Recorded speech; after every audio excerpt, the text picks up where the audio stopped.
Au plus profond de vous se trouve une vérité fondamentale. Vous méritez le bonheur. Ce n'est pas un privilège réservé à une poignée d'élus.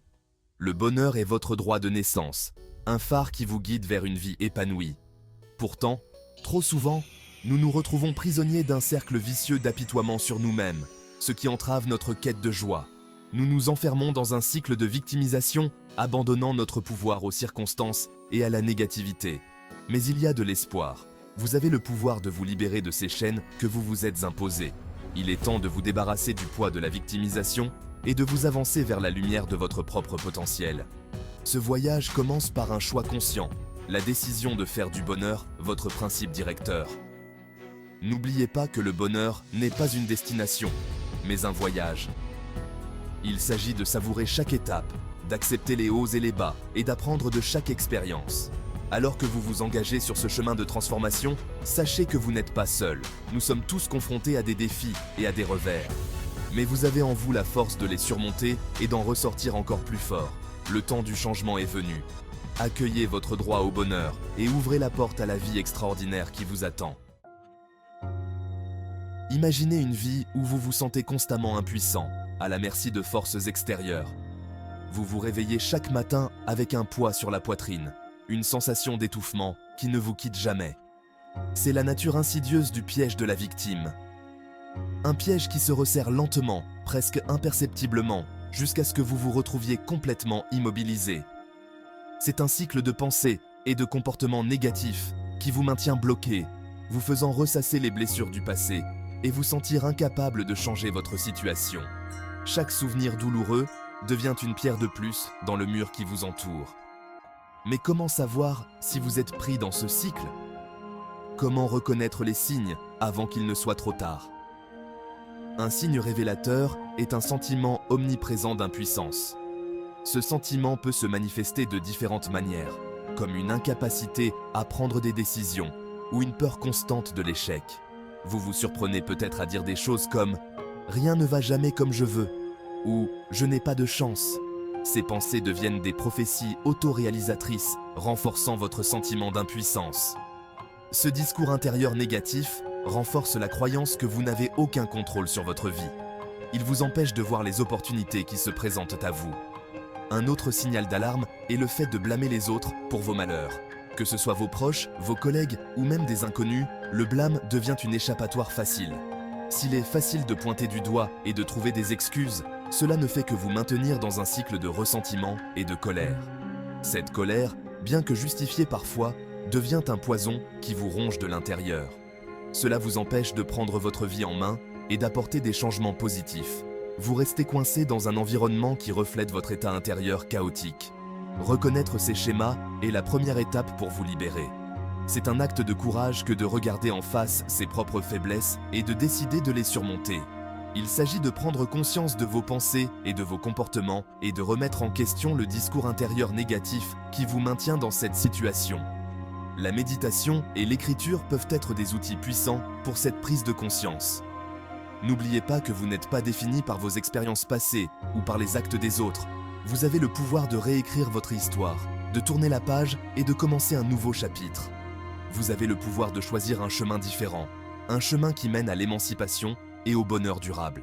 Ce chemin est pavé de petites victoires quotidiennes, de moments de gratitude et de décisions conscientes qui vous rapprochent de la vie que vous méritez. L'apitoiement sur soi, souvent déguisé en compagnon réconfortant, est en réalité un loup déguisé en agneau. Il se glisse dans nos pensées, nous murmurant des mots doux mais trompeurs. Il murmure des doutes insidieux, vous convainquant que vous êtes particulièrement malchanceux, que la vie vous a joué un mauvais tour. Ces murmures deviennent des cris qui résonnent dans votre esprit, vous isolant davantage. Cet état d'esprit toxique s'infiltre dans tous les aspects de votre être, empoisonnant vos relations, étouffant votre développement personnel et, en fin de compte, vous privant de joie. Il vous pousse à voir le monde à travers un prisme de négativité, où chaque interaction est une source potentielle de douleur.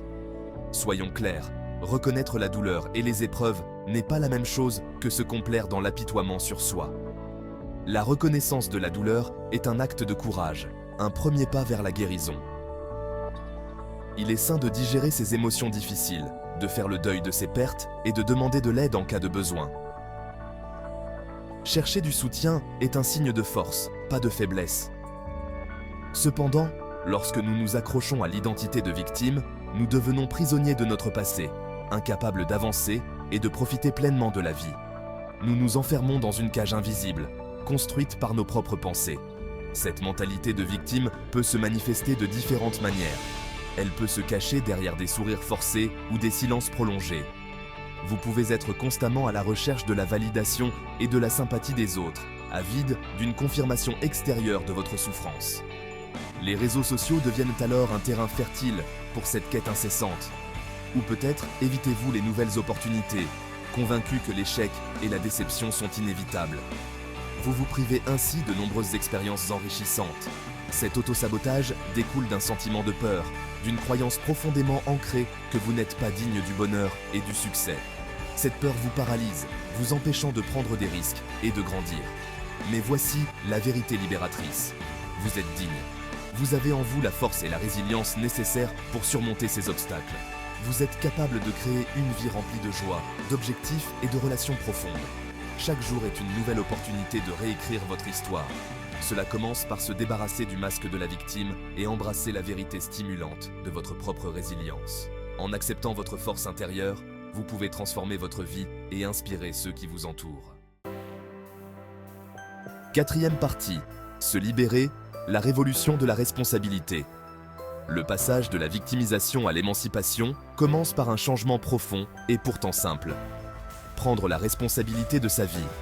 Il ne s'agit pas de nier les réalités de votre passé, ni de minimiser les véritables épreuves. Il s'agit de reconnaître que vous avez le pouvoir de choisir la façon dont vous réagissez aux difficultés et dont vous façonnez votre avenir. Prendre ses responsabilités, c'est reconnaître son rôle dans la création de sa réalité actuelle. Il s'agit d'assumer ses choix, qu'ils soient positifs ou négatifs, et de comprendre leur impact sur votre vie. Ce processus peut être inconfortable, car il exige honnêteté et introspection. Cependant, c'est dans cet acte courageux de s'approprier son histoire que réside une incroyable libération. Lorsque vous cessez de blâmer les facteurs extérieurs et que vous acceptez votre propre libre arbitre, vous puisez dans une source de force intérieure. Vous réalisez que vous n'êtes pas un spectateur passif de votre propre vie, mais un participant actif, capable de créer le changement que vous désirez.